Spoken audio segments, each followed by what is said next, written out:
My wife told me on a Friday morning that she was going out after work tonight and probably wouldn't be returning till the following day. She did so with an unsettling calm. She'd prepared her speech very carefully, and her measured delivery of it quickly made me realize there was nothing I could do to change her decision.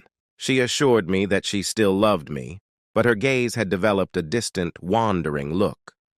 This was my first personal encounter with marital infidelity, a concept I had previously only witnessed in movies, books, plays, and even through the gossip shared by both victims and perpetrators in their real-life tales. As I stood there, absorbing her carefully rehearsed eloquence, she went on about how I was strong enough to handle it, about how it was unfair that she didn't have time to explore life fully before our marriage. She argued that human beings are not naturally monogamous, that society's rules about love are too rigid, that it's just love, and that she would be much more attentive to my needs in the future if I allowed her this freedom. Each sigh separating her nonsense from my unspoken responses seemed to fuel her momentum as she ventured further into the well-trodden waters of cliches. She declared that I had no choice, that she could do whatever she wanted with her body, that life is short and she deserves all the pleasure she can get,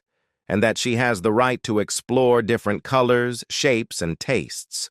Her selective menu, of course, didn't consider brain size or financial stability. She was purely aiming for physical experiences. Let me clarify. I am not suggesting that I am poorly endowed, nor would I describe myself as physically weak or lacking in character. Can one modestly claim to have at least average intelligence and significant wealth? Perhaps not. But know this, I am a rocket scientist, and my career has made me obscenely wealthy. My wife had never voiced any complaints about our life. When the former love of my life finished her statement, I felt a surge of anger. I could have reacted with the brute force of a savage beast, overwhelmed by the fury within me. I could have assumed the role of Ahab, a vengeful king with a superiority complex, obsessed with defeating the great beast. But we all know that Ahab's story ended in destruction. No, Melville offered a better model for me to emulate. The message of his story, though often unclear, had been a subject of contemplation for me throughout my life. The meaning of its strange central character suddenly became apparent when my wife asked me to kiss her goodbye. Goodbye. I mentally thanked Herman Melville for the Bartleby lesson I would prefer not to. We've all experienced jaw-dropping moments. You can't navigate life without encountering instances where everything is so surreal that you are rendered speechless. You are so stunned that you feel compelled to say something. You have to say something. Yet your brain struggles to process what you've just witnessed, leaving you without the words to express your thoughts. My wife's jaw dropped, her mouth grotesquely wide open in shock. Her reaction was almost theatrical, a blend of disbelief and horror that seemed to stretch time itself. I felt an overwhelming desire to launch into a passionate discourse about morals, oaths, and the sanctity of our marriage vows. I wanted to express my devoted love and, if need be, threaten her with the consequences of her actions. All these emotions bubbled up inside me like a volatile concoction ready to explode. But somehow, miraculously, I managed to contain them and simply said, I'd rather not do that.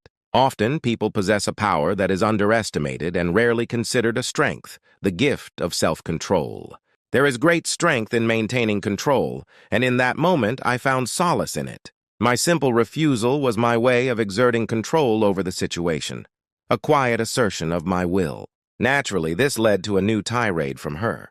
She ranted about how I didn't respect her needs, accused me of harboring immature resentment about various things, and culminated in her declaration, "You're going to have to accept my decision or do without me." My response remained steady and unwavering. I'd rather not. I noticed a crack in her armor as she began to falter slightly, her initial bravado giving way to uncertainty. She was trying her best to look determined, but I could see the hesitation creeping in. I didn't threaten, beg, cry, or explode with indignation. My calm resistance seemed to disarm her. This led her to try a different approach: negotiation. She promised she wouldn't stay out all night on her first date, assuring me she would come home and reaffirm her deep love for me. My response was unchanged, my resolve unbroken. I'd rather not do that.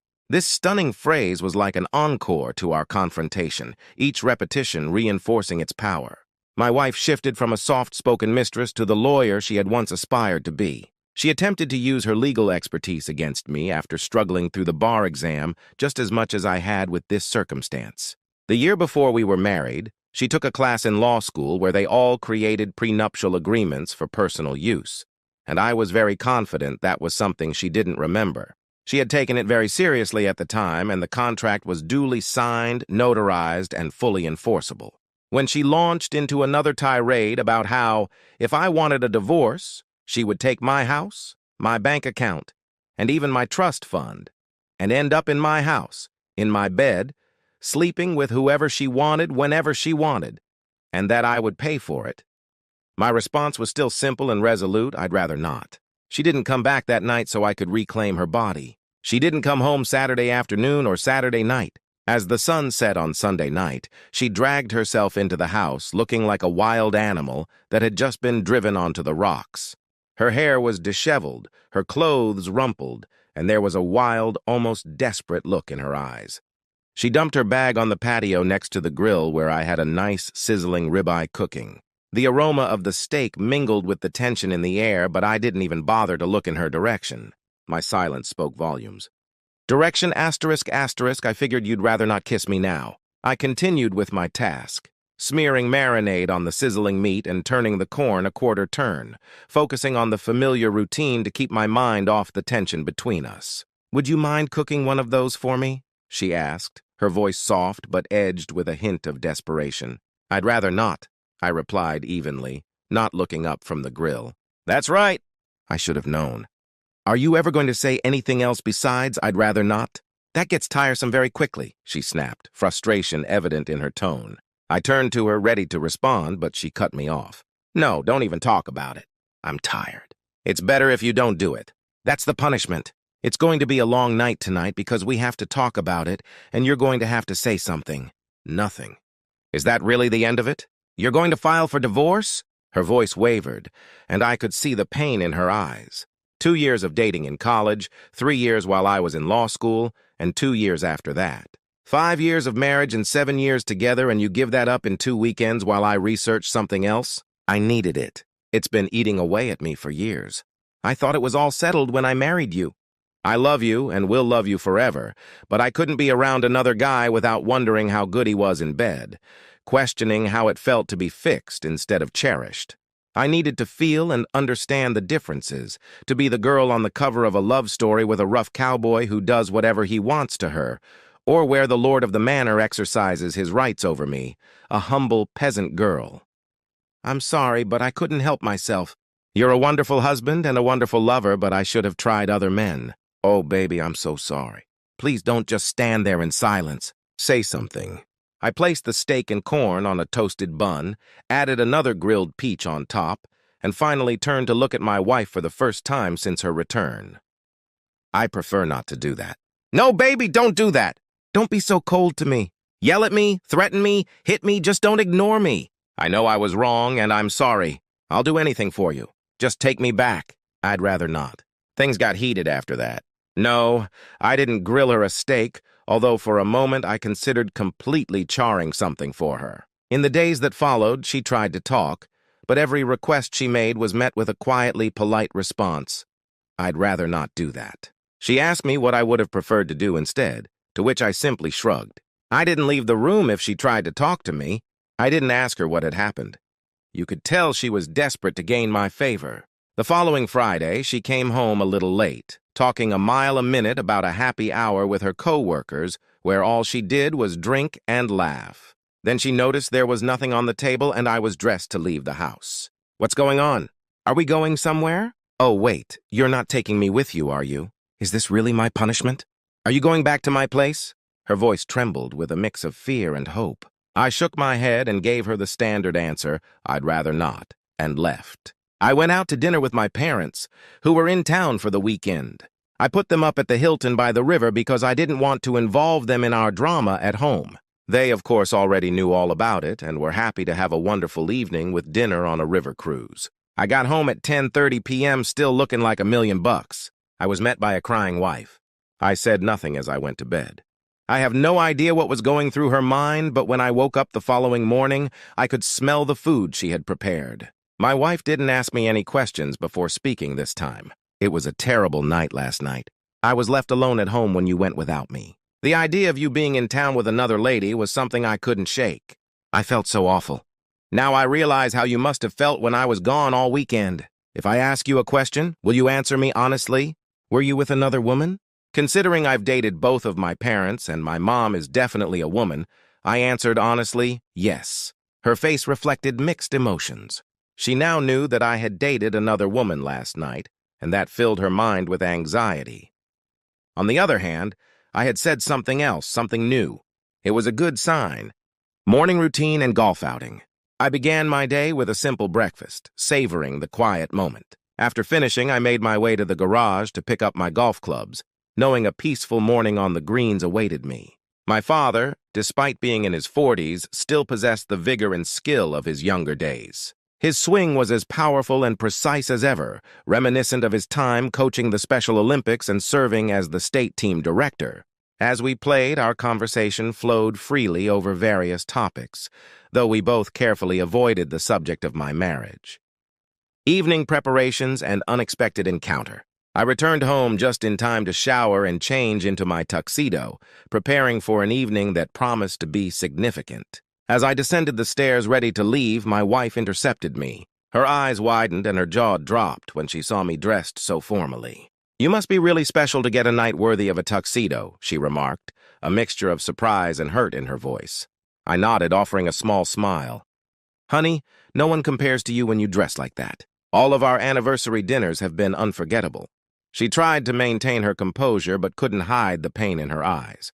"She's a lucky girl, whoever she is. I don't suppose you want to share with me?" "I'd rather not," I replied gently, trying to keep the conversation from turning sour. Her weekend confession. Her expression shifted to one of regret and vulnerability. "I understand. I realize I screwed up. I tossed you aside and then spent the weekend humiliating you. I should never have done that. Let me tell you about my weekend." Taking a deep breath, she began her story. "On Friday, my date took me to Wendy's for a burger before a concert. He said we had great seats, so I dressed up nicely. You saw me, I looked good. But when we got there, our seats were so far from the stage that I couldn't see the singers even with binoculars. He made me buy a beer, even though I was driving. It was my car, my gas, and then I bought dinner. My first date in ages ended up with the cheapest jerk ever. On the way home, he started groping me. When we got to a red light in our neighborhood, I jumped out of the car and went to McGuire's Lounge, where a blues band was playing. The jerk tried to follow me, but Eric, the bouncer, stopped him. She paused, her face reflecting the pain of her experiences. I told Eric the guy was a creep and was following me. Can you believe that? Like I promised him anything. Inside the lounge, I saw a guy I knew from work. We hung out, but he got so drunk I had to drive him home. When we arrived at his place, he passed out, leaving me to sleep on his couch. I woke up to him crawling all over me, promising to make it up to me. I told him off, questioning how he could ever make it up to me with his pathetic attempts. She sighed deeply, her eyes searching mine for understanding. Instead of appreciating what I had at home, I decided to reassert my femininity and sexuality. I went to another bar ready to hook up with some guy, but his wife barged in, furious and red-faced. To throw her off, I slapped him and yelled, "So you're married?" Ironically, I didn't even take off my rings. She laughed bitterly. Then I went to the Clam Shack bar on the beach. A man approached me, flirting sweetly and making conversation. He seemed genuine, looking me in the eye instead of ogling my body. I was about to fall for his charm when two little kids came running up, shouting, "Grandpa, Grandpa, there you are!" He vanished quickly. She shook her head, her voice growing softer. I ended up getting a room in an old motel behind the Clam Shack, bought a bottle of wine, and went out on the balcony for some quiet time. Below me, a group of single and divorced women were talking about their dating failures. They shared stories about misogynists, older lechers, and cheap men. They discussed dating men from different cultures, races, and religions, and how size didn't matter as much as a caring lover. They all agreed that if you find a man who's both caring and devoted, you should hold on to him forever. Her eyes filled with tears. I almost left then to come home to you, but I stayed, listening to their conversation. I spent the rest of the night thinking about you. I woke up on the balcony feeling the sun burn my skin. I felt guilty and stiff from sleeping on a chaise lounge. My stomach was upset from the cheap food and wine, and my head ached from everything. I arranged for a late checkout, showered, got dressed, and came home, a plea for forgiveness. She looked at me, her eyes pleading. Honey, that night I walked out of our house with the firm intention of cheating on you, but I didn't. The universe was on your side, baby. It made it clear that I was meant to be with you, only you. Please forgive me. Please let me still be your wife. Please, let's forget my transgression and go back to our happy life. I felt a wave of sympathy for her, but not love. As I looked into her tear-filled eyes, I gave her my answer. Epilogue. I didn't tell her about the other woman I was dating, who was actually my mother. I didn't tell her if I believed her sad story about how her dreams crumbled that weekend. I told her I loved her, but I wasn't sure I did. I didn't say anything else. She didn't give up on me, trying to get back into my heart. I avoided her by traveling for work or staying out late. I only answered her questions with a nod or a shake of my head. I ate at various times and slept in a different room. She eventually became weary of the struggle. She went away, but we never got divorced. Someday I guess I'll stop doing it, but for now I'd prefer not.